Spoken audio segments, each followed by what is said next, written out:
Accra. Detailed news, unparalleled coverage. City News on 97.3 FM. Eyewitness News. Be there as it happens. City News.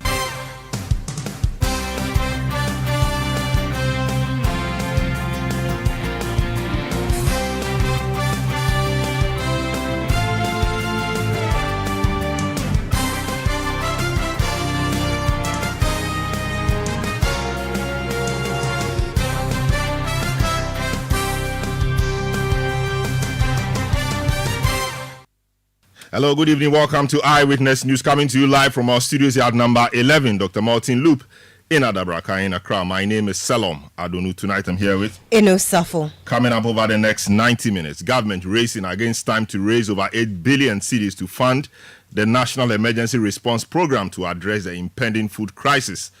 Government wants approval to spend some 500 million cedis from the Contingency Fund. We'll tell you more later. Also on Eyewitness News, NDC mounts pressure on Electoral Commission to call IPAC meeting to resolve pertinent issues they say they have uncovered in the voter exhibition exercise. Meanwhile, MPP says the calls are needless. Still on Eyewitness News. I don't think that you intend to use your committee as a bully pulpit to invite ministers and make these accusations and not give them an opportunity to answer. You will be well advised. I will not take that. To suggest that I am using this position as a bully pulpit, you have to retract that. Housing Minister and Assurance Committee of Parliament Chair clash over delays in completing housing units for Akosombo flood victims. We'll tell you more later. Stay with 97.3 Citi FM for more on this and other stories on Eyewitness News. And in business, Next of kin does not automatically inherit funds in a deceased person's account. This is according to the Bank of Ghana. there is more business in the next 50 minutes. Eyewitness News is live across the country on all our affiliates and around the globe at citynewsroom.com. In the Western region, this is Premier 100.5 FM in Takrady, Beach 105.5 FM also in Takrady, and of course, Sky Power 93.5 FM also in Takrady. In the Bono region, Greener 95.9 FM in Sunyani. In the Hafo region, Hames Radio 106.5 FM in Gosu. In the Ashanti region, you are tuning to Orange 107.9 FM in Kumasi. In the Volta region, this is Akpini Radio 96.7 at Kpando, and Heritage 107.3 FM in Hohoi. In the Northern region, Dasuma 99.1 FM in Yendi. In the Upper East region, this is WED 88.3 FM at Zua Rungu. In the Upper West region, Westlink 88.1 FM at Laura. And Northeast, you are on Eagle 94.1 FM at Wali Wali. Your comments are welcome via our WhatsApp line 0549 986 996. You can follow me on Twitter or X at Selom Adonu. The hashtag, as always, is City Newsroom. And it gives us our first story. The Ministry of Works and Housing has admitted to delays in completing the first phase of the 115 housing units intended for victims of the Akosombo Dam spillage.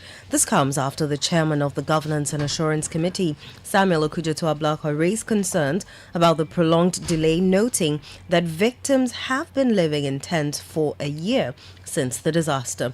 In response, Sector Minister Kojo Nkrumah pledged to visit the affected site within 14 days to assess the situation and expedite the construction process.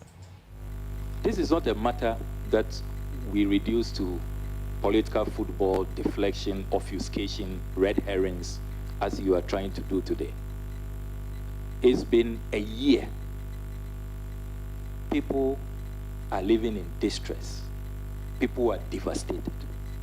Fellow citizens, your contractors, after their late arrival, are even behind schedule. You are now looking at some 14-day window to go to the site. Clearly, we are not impressed. When will the first set of houses be ready? And when can we see a change in attitude?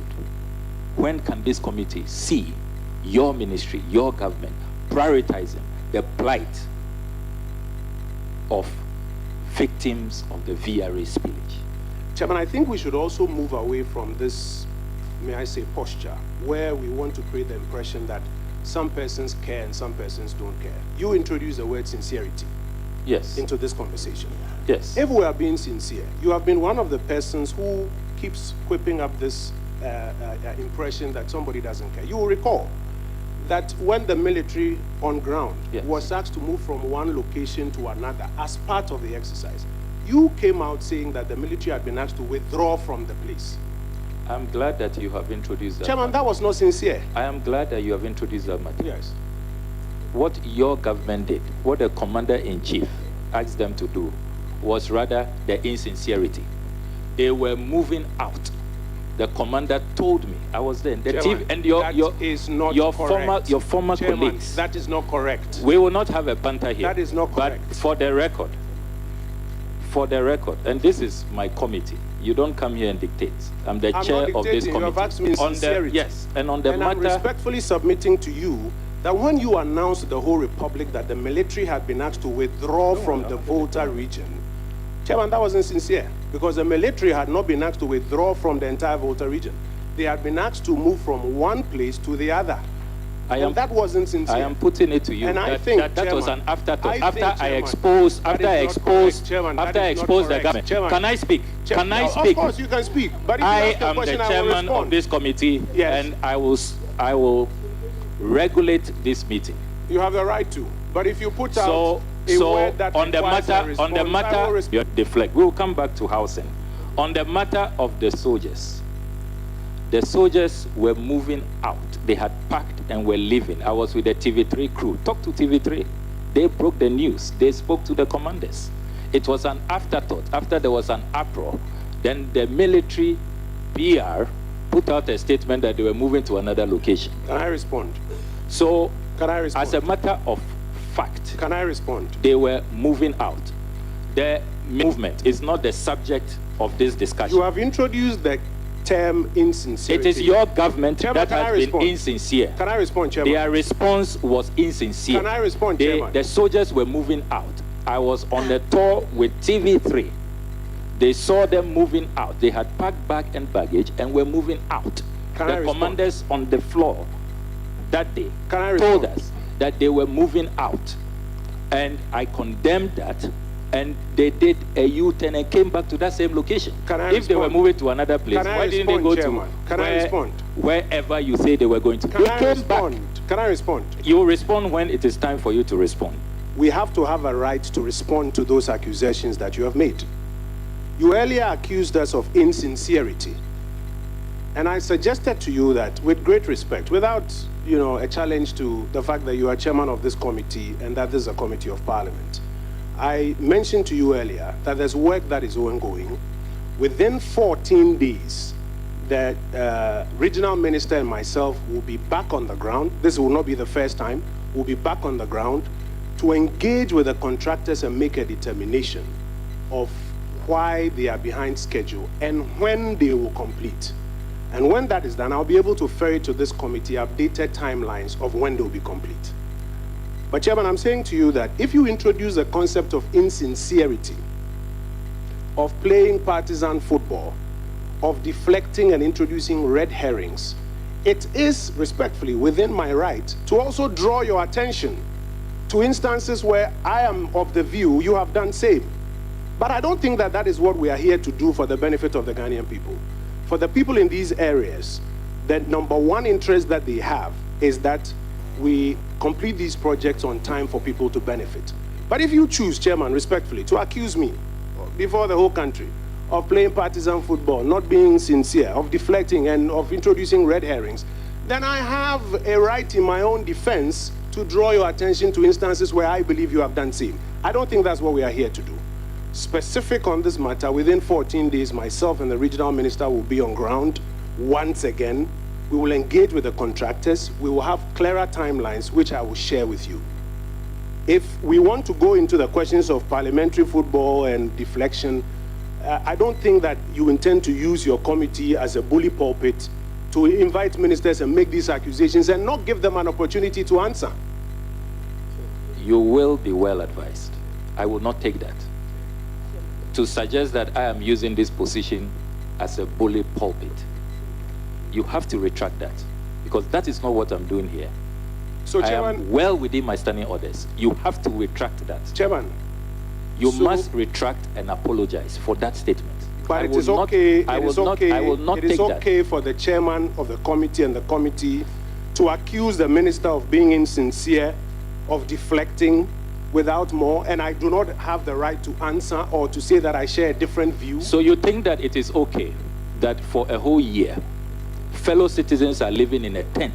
We can have a conversation. You about think that it is Chairman. fine? Chairman, You think that a is the best as conversation leaders? can We have. are all leaders. That's a conversation we can have. You But think if that is the best we choose- can do for our people? No, Chairman, that's not it.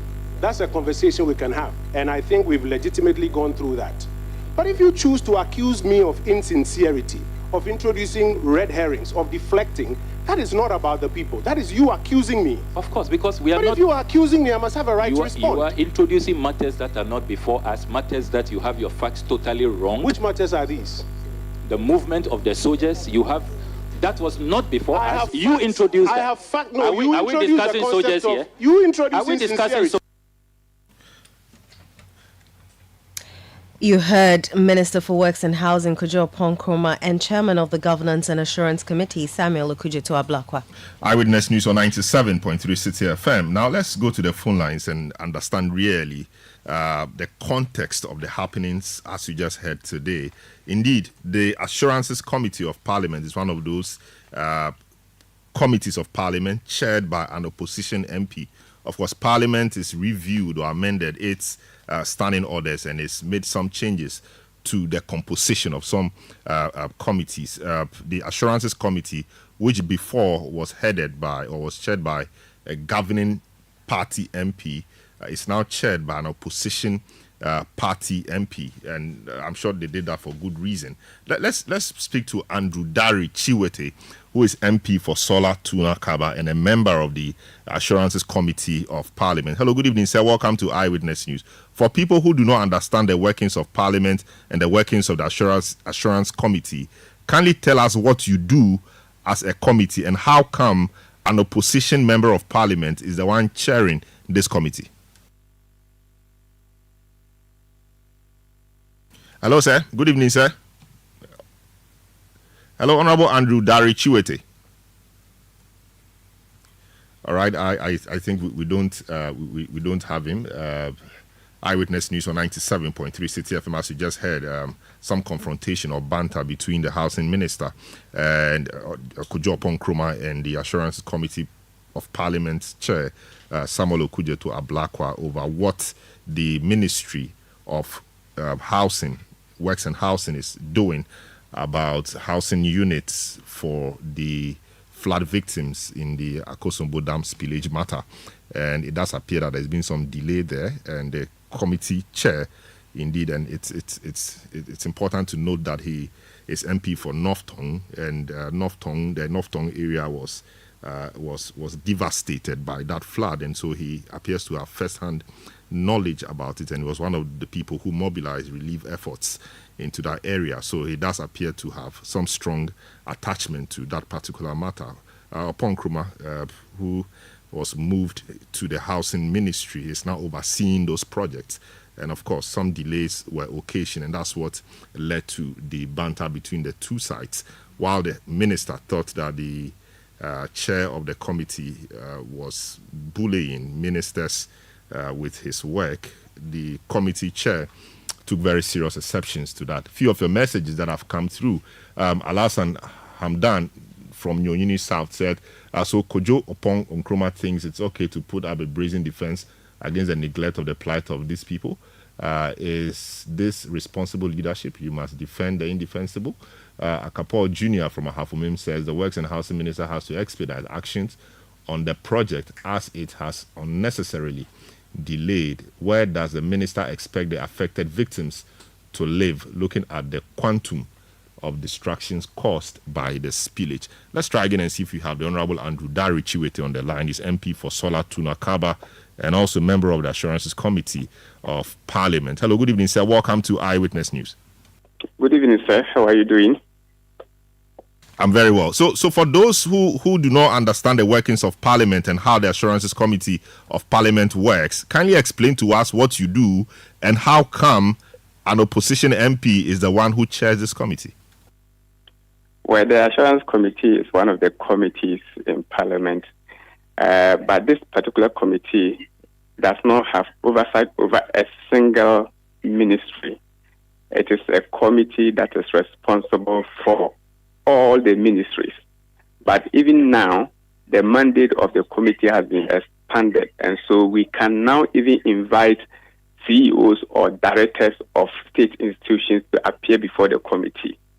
What the committee does is, when ministers appear before the House and make promises or make assurances before members of Parliament, let's say, Honorable Chiwite, I file a question on a road in my constituency, then the road minister appears before the preliminary. Then I ask the minister to tell me when they are going to work on my road. Then the road minister tells the preliminary that I'm giving you 2 months. In 2 months' time, the road work will be completed. So it is the duty of the Assurance Committee to note it down. Then let's say if a president goes to my constituency, is going to construct a dam, then because I cannot invite the president to appear before the committee or before the House, I can file a question directed to the minister responsible for the dam. Then the minister appears. I ask the minister when that dam will be delivered. If the minister makes a promise and gives a deadline, upon the deadline, if the dam is not constructed, then the Government Assurance Committee will gather all the assurances made by different ministers. Then the ministers appear before the Assurance Committee. The Assurance Committee will find out from the ministers whether those promises that they made before the members of Parliament have been delivered. If the promises have been delivered, fine. But if they are not, then the Assurances Committee would ask the minister to further give reasons why the assurances have not been delivered. The committee also has a mandate to go on site to ascertain whether what the minister has said before the committee is true. And so the committee in general is to ensure that assurances and promises made by government ministers are worked on or are delivered. So we sort of follow ministers to ensure that they work to satisfy the people of Ghana. I see. So how come an opposition MP is the one chairing this? This is quite different from what we know, apart from the Public Accounts Committee and the Subsidiary Legislation Committee. Well, the Speaker and then members of Parliament realize that if we have a member from the ruling government or the ruling party chairing the committee, it becomes difficult for that chairman to be firm on issues. It becomes very difficult for the chairman to probably be firm on ministers when they appear before the committee, because some of the chairmen are likely to think that, oh, we are in the same party, we are in the same government, and so why should I be that hard on the minister? And so when the committee was chaired by the ruling party, it was quite difficult. Though committee members are aware that we are not supposed to be partisan. In fact, the Government Assurance Committee, we are not supposed to be partisan. We are supposed to work in the interest of the people. And so, Parliament thought it wise that no, let's let an opposition member chair the committee, and that is what will make it effective. Elsewhere, that is what is done. In India, for instance, they have a very strong committee of assurances. In Kenya, same. So all the parliaments that have committees of assurances working very well, they have the opposition chairing. And so that's why in Ghana, we also decided that we should have an opposition member chairing the committee, just to make it more effective. I see. So the committee essentially holds the ministers or the government officials to their word. That's a very important one. So talk to us about what occasion the banter we saw today, or we just heard happened in Parliament today.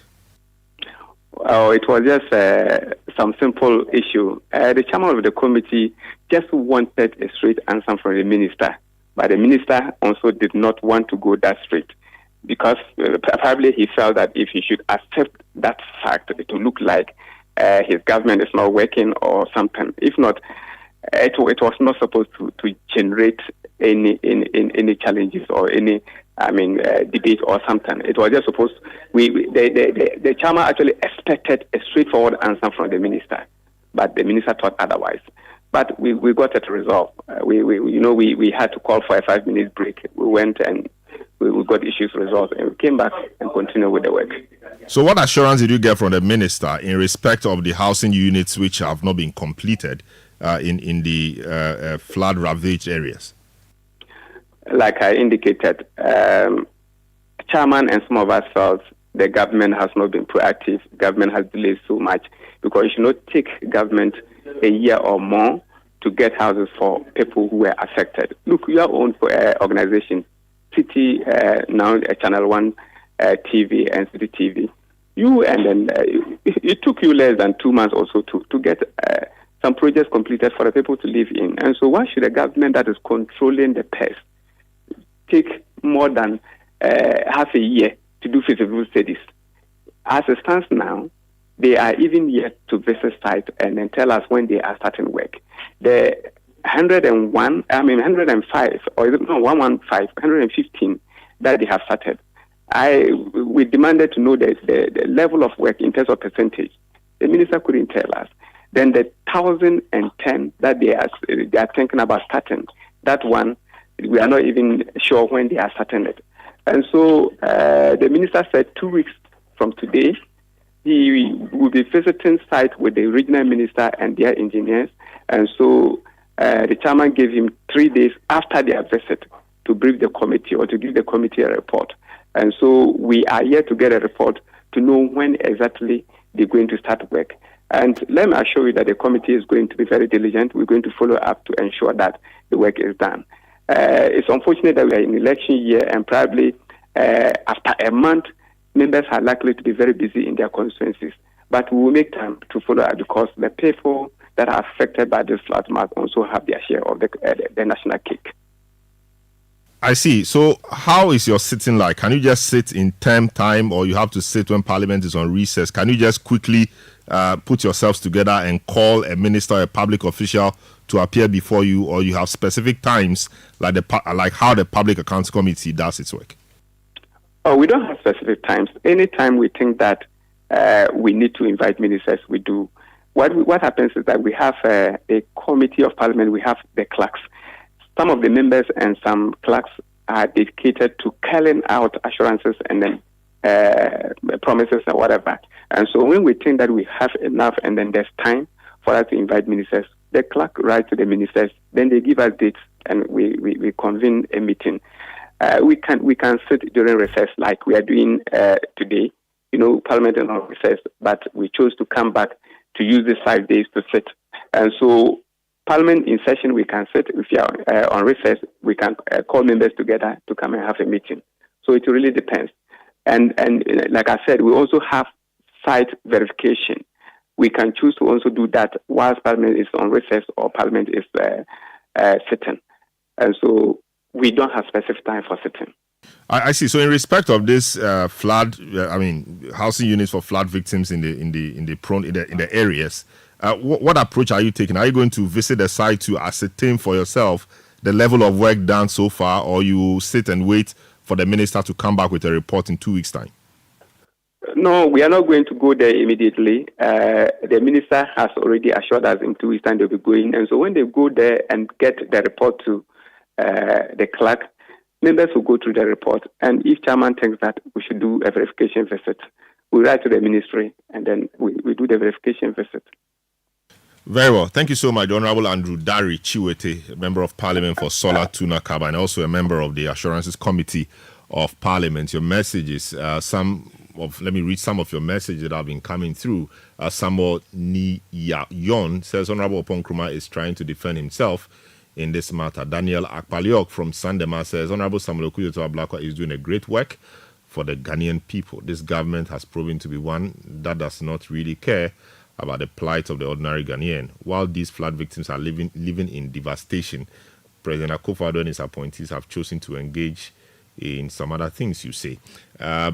This one from Sam Bannerman in the United States of America says the posture and attitude of both Samuel Okudzeto Ablakwa and Housing Minister Oponkruma is not helping the displaced people in the Volta region. Both have to swallow their pride, you say. Nyoja Bright in Nottinghamshire in the United Kingdom says Honorable Oponkruma is only running away from the real issues. How do you explain the fact that a year on, people are still living in tents? Dela in Adentan says, I strongly share the sentiment with Honorable Ablakwa. Almost a year and people are still sleeping under tents. And Honorable Oponkruma sees nothing wrong with that. You say it is sad. Jones Adoboinla says, good evening, Salom. This government has no intention to relocate the victims of the Akosombo Dam spillage. We still haven't forgotten Akufo-Addo's initial comment when he visited the people of Mepe. The minister is just window dressing the issue. In fact, they have nothing to offer. JM is the only solution, you say. Eyewitness News on 97.3 Citi FM. I take a short break. When I return, we'll tell you more. Don't go away. Eyewitness News. Be there as it happens. When you want to eat, just Momo it. Tired of the long queues in the supermarket? Pay with Momo. When you really want that beautiful new blouse, just Momo it. When you want to get a trim and get fresh to impress you know who, just Momo it. When you need to pay your utility bills and domestic staff, Shani Momo.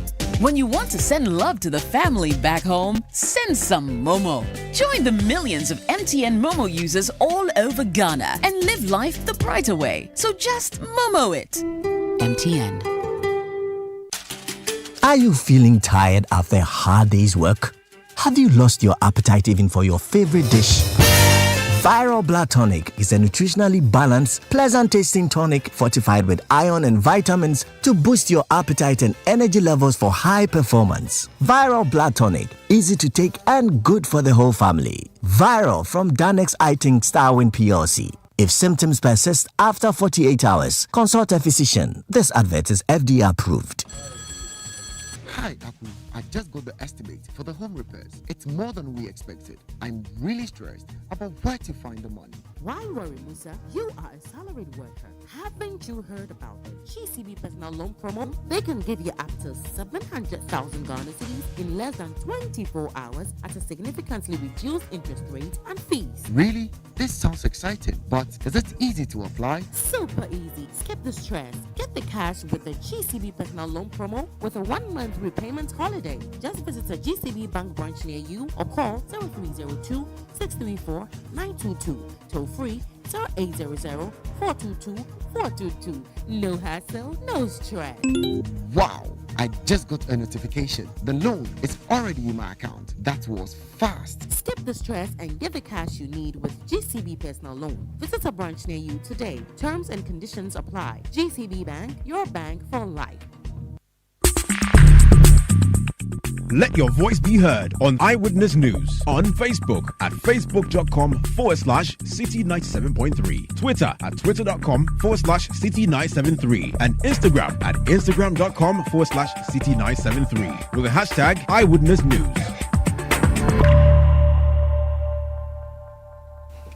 Eyewitness News on 97.3 Citi FM. Now, the Finance Minister, Dr. Mohamed Amin Adam, has formally requested a release of 500 million cedis from the Contingency Fund to address the growing threat of food insecurity caused by the drought in the northern part of Ghana.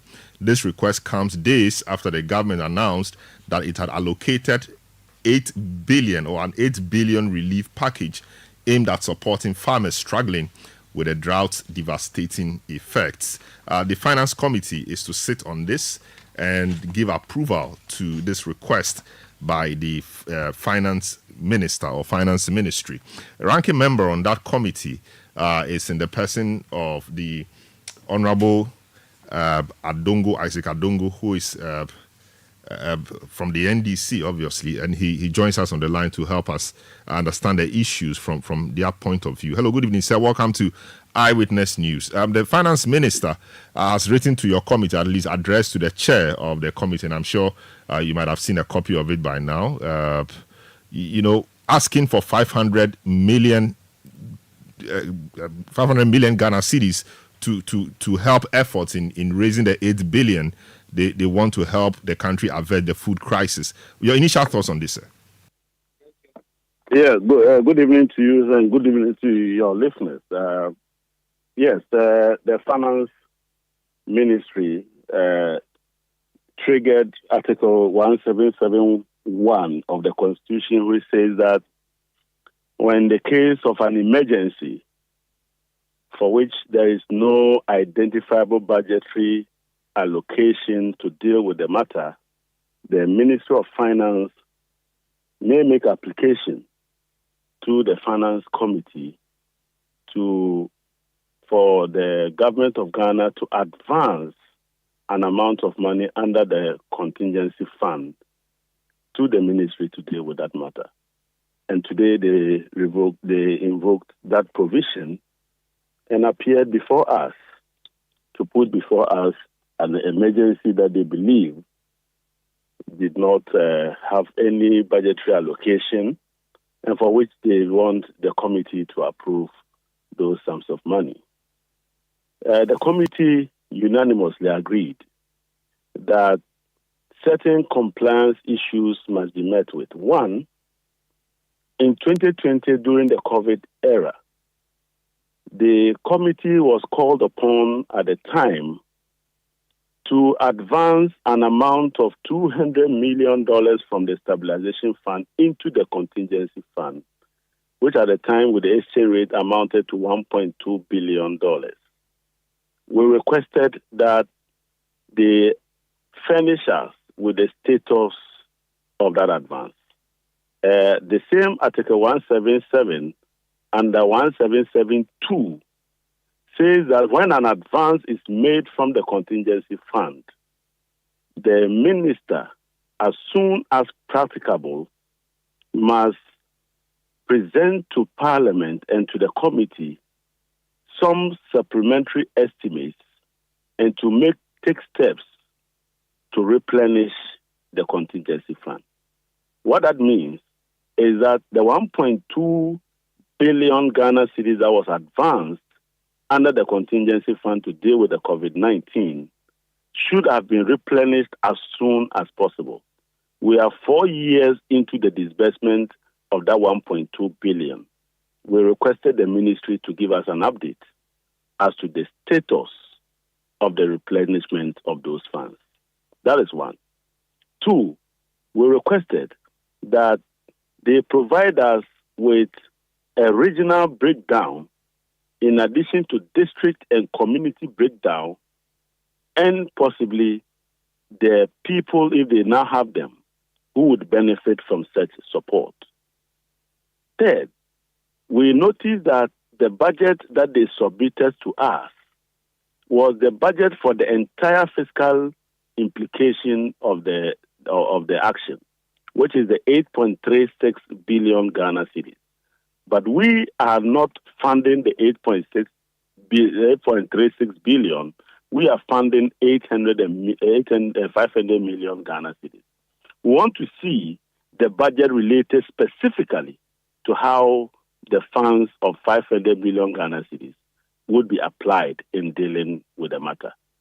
So those are the concerns that we raised. The committee did not take a decision whether or not to reject or approve it, but will take a decision subject to the provision of that data and the message that data conveys to the committee.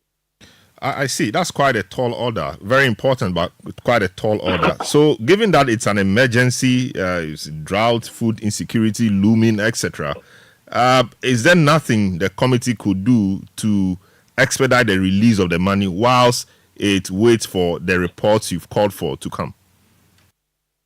Remember that the emergency is about drought. They are not looking for this money to go and buy rain. You need to understand that.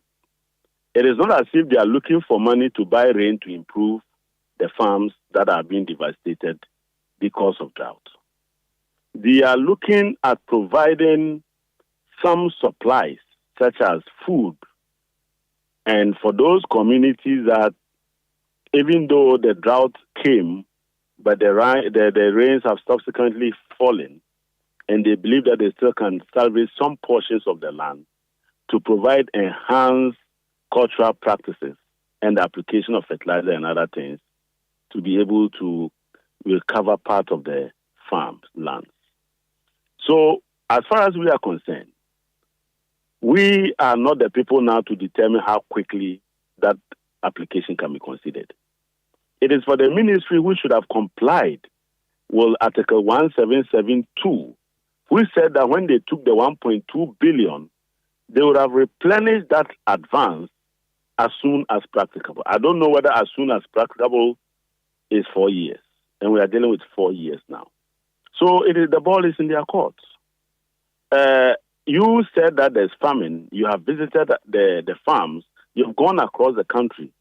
Come and tell us what you saw. Which region did you see it? Which district did you see it? Which communities did you see being affected? And if you have an idea of the farms that must be salvaged and the communities and the people that must be provided the support. That is your job. So the committee is waiting. Whether that will be approved or rejected quickly or not, no longer lies with the committee, but with the government of Ghana. I see. We can only wish the committee the very best. But from where you sit and from how the committee works, do you foresee this degenerating into partisan debate or discussion even at the committee level where sides will be taken? Because I'm sure your side will insist that the reports as you've enumerated be provided before the funds are released. The other side may think otherwise. Do you foresee the situation degenerating into a party? No, there's nothing about degeneration. This is about the people of Ghana. And we have the people of Ghana that we serve who need support. But in providing the support, you cannot sidestep our constitutional provisions.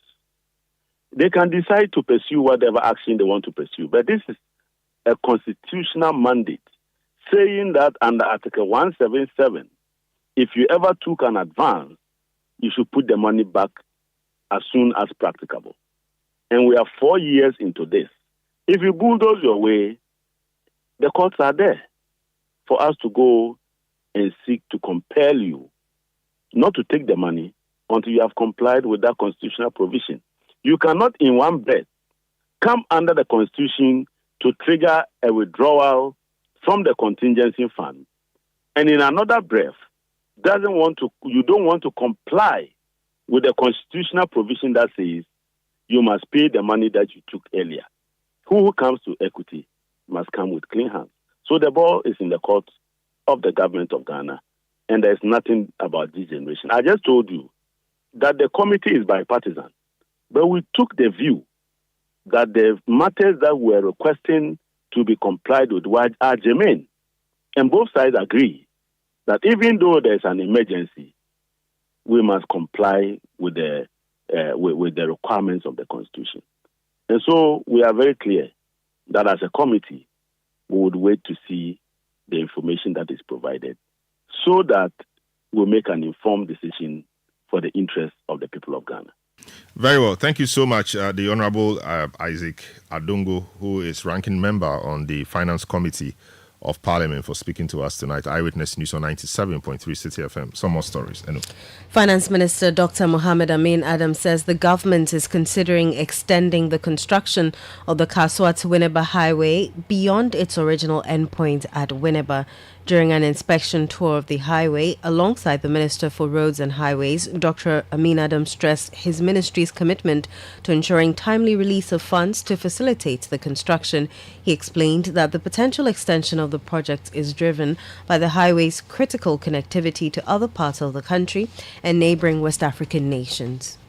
A lot of work has gone into this already, and I can see that we are not really walking, we are flying. Which reflects our own expectations as a government, because it's taken us long to do this project. And so the government has come around to ensure that this project is done, and done quickly, to provide relief to motorists. Particularly, this is a highway that links to Takoradi and beyond. Cape Coast, Takoradi, and I was discussing with the minister that we should extend this contract, if possible, through to Cape Coast, to Takoradi, and then to the border. If we do that, given the quality of work being done here, we can be assured that we will have a road network that can stand the test of time. Finance Minister Mohammed Amin Adam. Now, residents along the stretch have raised concerns with safety issues as huge gullies and the blasting of rocks have characterized the construction. But Minister for Roads and Highways, Francis Asenso-Boakye, says they are ready to deal with the safety issues on the stretch. Safety issues are important. In fact, they are all part of the contract management, project management. I know that they've put in place safety measures, but if there are specific issues that the people are not happy about, we are ready to address them. We've had similar situation in the Ofankon-Sawam road projects that we receive a lot of complaints. Well, we sat down with the consultant and the contractors and we were able to resolve them, and currently there are no issues.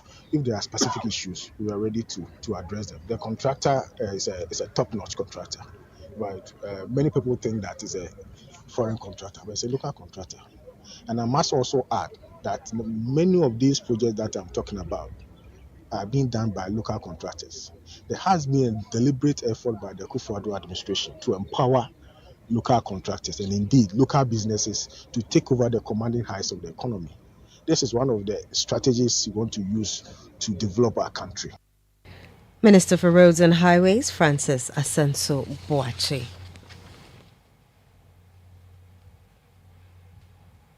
Eyewitness News. Be there as it happens.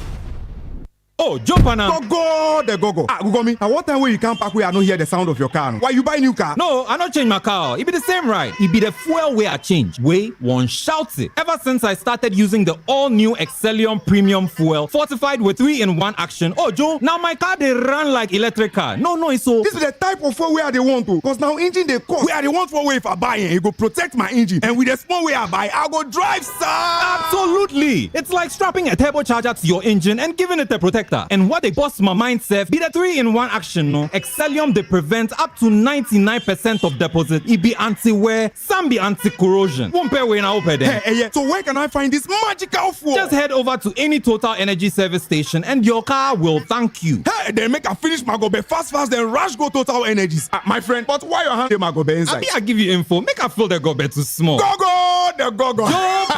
Excellium is designed to protect your car engine, decrease fuel consumption, and lower CO2 emissions. Don't say fuel, say Excellium. Choose Excellium, choose quality. When you want to eat, just Momo it. Tired of the long queues in the supermarket? Pay with Momo. When you really want that beautiful new blouse, just Momo it. When you want to get a trim and get fresh to impress you know who, just Momo it. When you need to pay your utility bills and domestic staff, Shani Momo. When you want to send love to the family back home, send some Momo. Join the millions of MTN Momo users all over Ghana and live life the brighter way. So just Momo it. MTN. Choboy! We have a new leader in town. OBRNT. Amanfo. Madam was Sibebre. When him say my baby, maybe more charcoal for whiter teeth. More charcoal. Not only that, maybe lemon. More lemon. Zinc for fresher breath. More zinc. And fluoride for stronger teeth. Introducing the new President Charcoal pack with more power with a combination of charcoal and lemon for naturally whiter teeth. Grab yours now. This advert is FDA approved. Let your voice be heard on Eyewitness News on Facebook at facebook.com/Citi97.3, Twitter at twitter.com/Citi973, and Instagram at instagram.com/Citi973 with the hashtag Eyewitness News. You're welcome back. Let's do some more stories. The Ghana Hydrological Authority says it requires $5 billion to tackle the country's flood problems. In 2023, the authority says it received just 92 million cedis under the National Flood Control Program, which it deems insufficient. During a sitting of the Assurance Committee in Parliament, Director of the authority, Dr. John Kissy, stated that $5 billion is the necessary amount to effectively prevent flooding in the country. All right, the man in question, Dr. John Kissy, who is director of the Ghana Hydrological Authority, is joining us on the line to help us appreciate really what the work entails. $5 billion to deal with floods. Hello, good evening, sir. Doc, welcome to Eyewitness News. Your authority needs $5 billion to take care of Ghana's flooding problems. Is that correct, sir? Good evening, Salam. Thank you very much for having me. Indeed, that's correct. Looking at the challenges that we have across the country, across cities and towns and regions of our country, we need $5 billion to comprehensively tackle the flooding challenges that we are facing. And you said the last year you were only giving 92 million Ghana cedis. That surely is small compared to the total figure you need. But what would this 5 billion do in specific terms? You build storm drains. What will you do? Yes, thank you very much. Indeed, the location, and we need to be very clear that dealing with these challenges, relying on budgetary allocation will not solve the problem. The challenge, if we look at the $5 billion, it seems such a huge amount of money, and it is indeed a huge amount of money. But let me try and put it in context. If we look at the garbage project that we are currently undertaking in Greater Accra region and looking at Accra specifically, we are looking at one drainage catchment, or others will call it drainage basin, which is the Odo drainage basin, from end to end. Spending about $285 million, to comprehensively tackle flooding, looking at all the various causes of flooding, looking at the solid waste management, looking at early warning system, looking at dredging, looking at constructing new drains. So this is the kind of solution that we are talking about. We are talking about Garrett being used as a model to comprehensively deal with the flooding challenges. So that you don't go and just construct a small section of a drain. What you do is that you're actually transferring the problem from one point to another. To deal with this issue, you have to take an end-to-end measure. So if you look at catchment like Odo, $285 million, in Greater Accra alone, we have about 9 catchments. So you multiply that by 9, and that is how much you're going to have to invest roughly, in Greater Accra alone. So think about Ashanti region, think about Western region, think about Central, Eastern. So that, I'm sure the picture I'm painting with respect to the garbage project should give you a very good idea of how much we need to comprehensively, and the key word here is comprehensively, deal with the flooding challenges that we have in the country.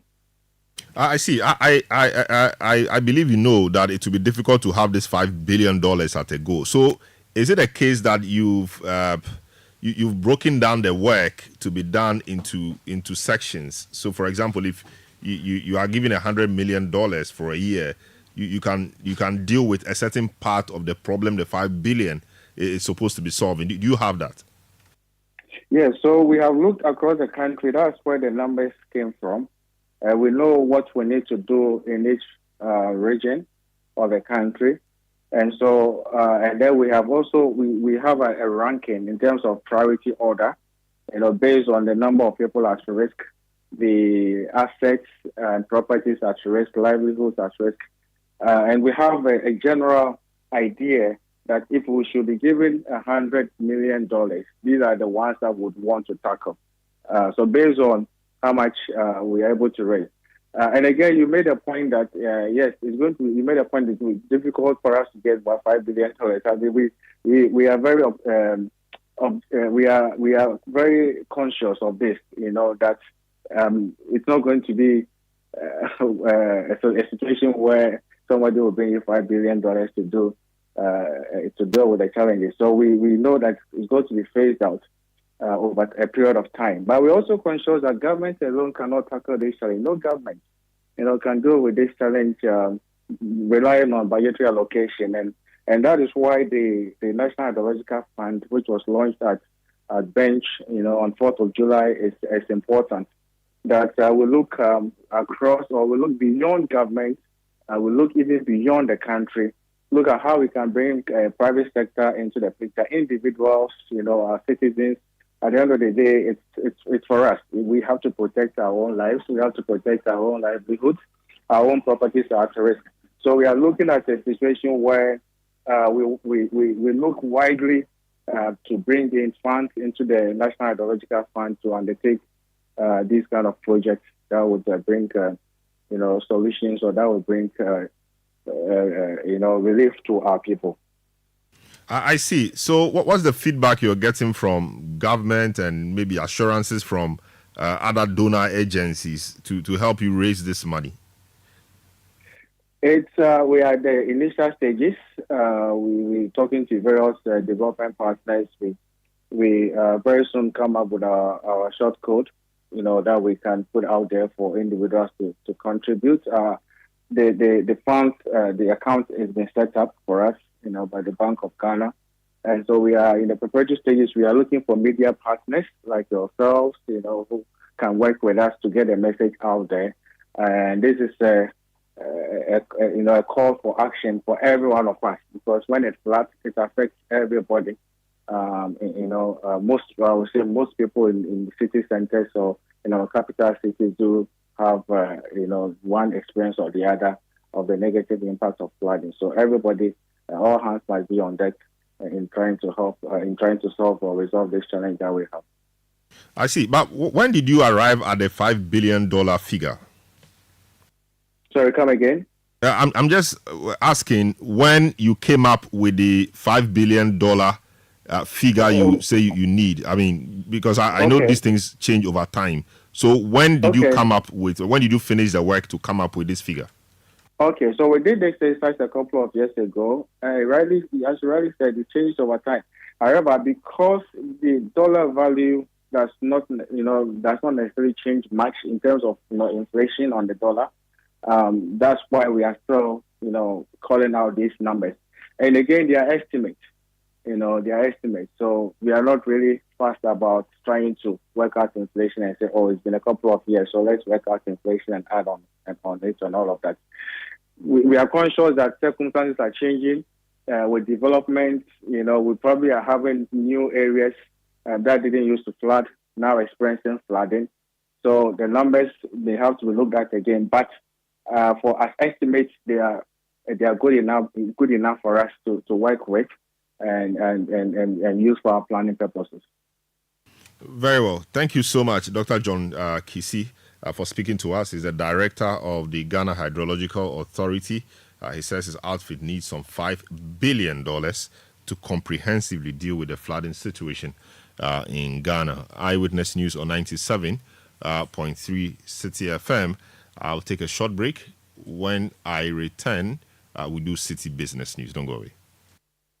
The details. Every significant financial transaction, every market movement, and all the policies that affect your business. City Business News. Be informed.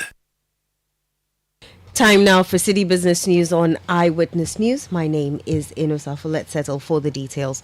The Bank of Ghana has advised the public to carefully consider their choice of next of kin, emphasizing that they should select someone who is not only of legal age but also capable of providing relevant information about the account holder when necessary. This follows what the central bank describes as a pervasive misconception that the person nominated as next of kin by the account holder automatically inherits the funds in the account when the account holder passes on. The following report has more. In a notice cited by City Business News, the Bank of Ghana explained that specific legal procedures must be followed by the named next of kin to access the funds in the account of the deceased. This includes providing a death certificate, letters of administration, or letters of probate to access a deceased customer's account. The central bank specifies that to inherit or have access to the account of a deceased customer, one must be named in the deceased customer's will as a beneficiary of the account, and a court of competent jurisdiction must grant letters of probate to empower the person named in the will as a beneficiary to obtain access to the deceased customer's account. Administrators of the estate of a person who dies intestate can be appointed through letters of administration issued by a court of competent jurisdiction which grants access to a deceased customer's account. The Bank of Ghana thus urges the public to name a next of kin who are not only of a legal age but also capable of providing relevant information about account holders when the need arises. That was a news desk report. Now, banking consultant Dr. Richmond Etuahine has opined that the poor state of local banks gives credence to assertions that the government poorly managed the banking sector cleanup exercise. Vice President Dr. Mahamudu Bawumia has defended the government's handling of the banking sector reforms, insisting the dire situation would have led to a complete collapse of the banking system. Speaking to Citi Business News, Dr. Richmond Etuahine maintained that the government could have resorted to other less drastic measures which would have better restored the sector.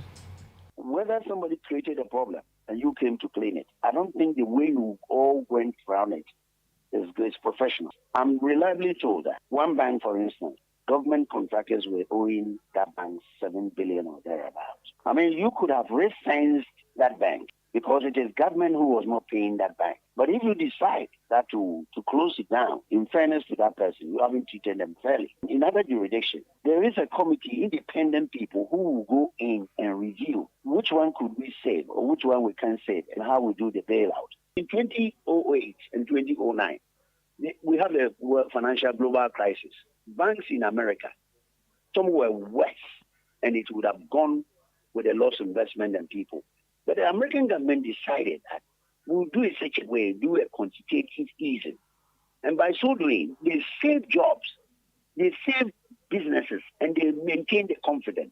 All the banks that receive this support from the American government have actually paid off and paid the interest and the. That was a banking consultant, Dr. Richmond Etuahine. Now, customers who are being charged by mobile money agents for depositing money into their wallets are being urged to report these incidents immediately to their respective electronic money issuers. The Mobile Money Advocacy Group Ghana has expressed serious concerns over this illegal practice. In an interview with Citi Business News, Stephen Kwaku Gorman, the operations director of MOMAG, stressed that deposits into mobile money wallets should be free of charge and that any fees imposed for this service are against the law. So, as an agent, you are not supposed to charge a customer who comes to your vendor point to deposit money. But unfortunately, some agents have put things in their own hands. Even the customer is having his phone. He's still saying, I'll charge you. Because it is not by force. If you come to my shop and you want to do 10,000 and I can only do 2,000, I should be able to tell you that, I can only do 2,000. And that's it. I shouldn't force myself that because I'm giving you all the 10,000, you are supposed to pay me additional money. You, the customer, you know that you did the right thing by going to the vendor with your phone and he still charges you. You have the option to turn away from the agent because he's not the only agent. There are other agents. If you didn't have any option, but you were forced to pay, then you only report the agent to the EMI because the transaction is and you shouldn't just go and say that the agent has charged you and you are coming to report. You must have an evidence to it. That was the director of the Mobile Money Agents Association of Ghana, Stephen Kwaku Gorman. Now, professional services firm PricewaterhouseCoopers is forecasting a longer period of time for banks to fully transition into the digital space. According to PwC, it will take more than 5 years for such an adoption. The firm believes that many customers in the country are still coming to terms with the shift and prefer to physically interact with bank staff. In an interview with the media after meeting with stakeholders within the banking sector, the country's senior partner for PwC Ghana, Vish Ashagbo, stressed that a 95% achievement in the digital space in the interim may not be successful. The demographics of a country like Ghana is such that we have a large population that is still coming to grips with the whole digital narrative. Beyond that, the reach of the networks, let me say, if you look across the country, the networks are concentrated in urban centers, right? But yet you have banking activity being done, for example, in agric areas or cocoa producing areas, for example, or in mining communities. Even those, sometimes the connectivity issues are less. But digital relies on a network of some kind. And so you need that to also, between the education and the infrastructure, I think it will take us some time to get to the 90-95% mark that you refer. Vish Ashagbo is a senior country partner for PricewaterhouseCoopers Ghana. Managing Director of Fidelity Bank, Julian Opuni, is rallying funding support for innovations in agriculture, particularly those that address the challenges posed by climate change. This follows Skin Gourmet emerging as the winner of the 2024 Green Tech Innovation Challenge. The competition, an initiative by Fidelity Bank, aims to drive Ghana's agricultural sector towards a more sustainable future. Speaking to the media on the sidelines of the Fidelity Sustainability Conference, Managing Director of the bank, Julian Opuni, stressed the bank's commitment to environmental sustainability while urging for more support for businesses. As a Ghanaian bank, it's important that we are an intrinsic part of the economy which we face. If there's no Ghana, there's no Fidelity at the moment. And therefore, we think it's very important that we also step forward. We're known for pioneering a lot of new ideas. We're known for pioneering things that we believe in. And we believe that sustainability is something that we can't be silent about anymore. Finding the funding is normally as a result of ensuring that we also find a way of giving back. You know, it's the bedrock of our sustainability agenda, where in our operations, we want to be sustainable. In offering finance, we want to be sustainable. And also our CSR activities, we allocate to make sure that we're impacting the economy in which we operate. There's going to be a strict monitoring process to the awardees. They were very clear on exactly how they were going to use the money. So we're going to ensure that our team follows up and ensures that the money goes where they said it was going to go. Additionally, it's the output. We want to see the growth that they've promised. We want to carry on assisting and walking the journey with them, but it will certainly not be pass the money and walk away to the next. We're certainly going to be close to this, make sure that it achieves what we want it to. Julian Opuni is Managing Director of Fidelity Bank, and that's all for City Business News on Eyewitness News. My name is Ino Safo. Eyewitness News. Be there as it happens. When you want to eat, just Momo it. Tired of the long queues in the supermarket? Pay with Momo. When you really want that beautiful new blouse, just Momo it. When you want to get a trim and get fresh to impress you know who, just Momo it. When you need to pay your utility bills and domestic staff, Shani Momo. When you want to send love to the family back home, send some Momo. Join the millions of MTN Momo users all over Ghana and live life the brighter way. So just Momo it. MTN.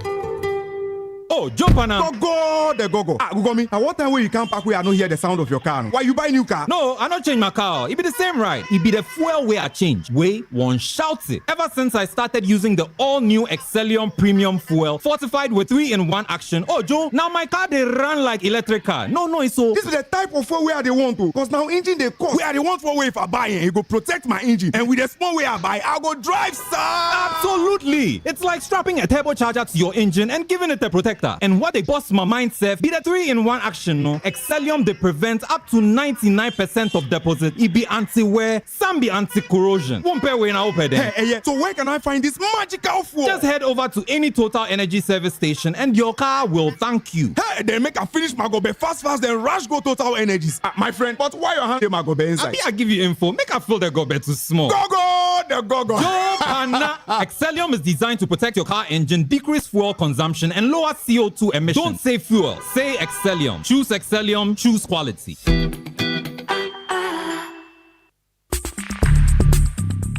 Let your voice be heard on Eyewitness News on Facebook at facebook.com/City97.3, Twitter at twitter.com/City973, and Instagram at instagram.com/City973 with the hashtag Eyewitness News.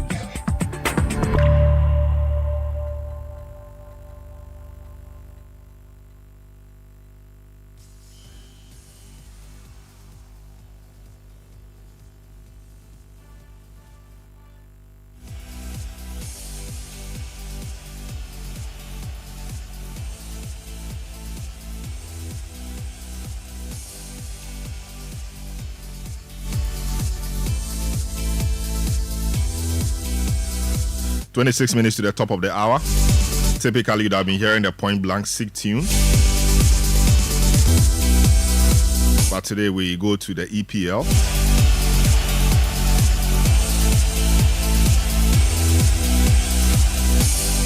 To bring you live commentary in the game between West Ham and Bournemouth. Of course, there are some Ghanaian interest in there. Mohamed Kudus for West Ham, and Antoine Semenyo for Bournemouth. I don't know who your money is on.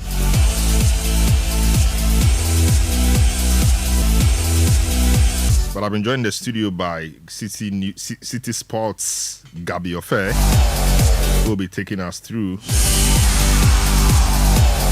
the game with the City Sports team. Hello, Gabi. Welcome. Hi, Salom. Yes. So, I mean, Ghanaian interest, Kudus and Semenyo. I watched Semenyo's last game. I thought he was very good. I think his last 2 games. I think he even scored in one of the games and provided an assist for one as well. I was really impressed with his pace and how he was playing. Really, really cool. So, you would want to say that it's a good start for him this season.